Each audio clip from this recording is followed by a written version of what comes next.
केंद्र आणि महाराष्ट्र सरकारच्या समन्वयातून महाराष्ट्रात 4714 घरांमध्ये सौर ऊर्जा वापरली जाते।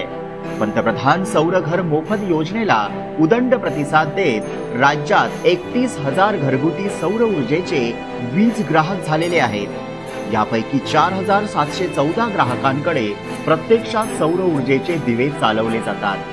त्याशिवाय राज्यात आणखीन 875 अशा सौर ऊर्जेच्या प्रकल्पांची कामं वेगाने पूर्णत्वाकडे जात आहेत। प्रत्येक घराच्या छतावर 1 ते 3 किलोवॅट क्षमतेच्या सौर ऊर्जा निर्मितीमुळे दर महिन्याला सुमारे 120 ते 360 युनिट पर्यंत मोफत वीज उपलब्ध होत आहे। यासाठी विविध बँकांकडून सवलतीच्या दरात कर्जाची सोय उपलब्ध करून दिली आहे।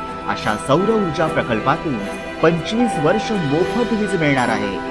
पंतप्रधान सौर ऊर्जा योजनेच्या माध्यमातून गाव खेड्यातील घरं उजळून निघाली आहेत।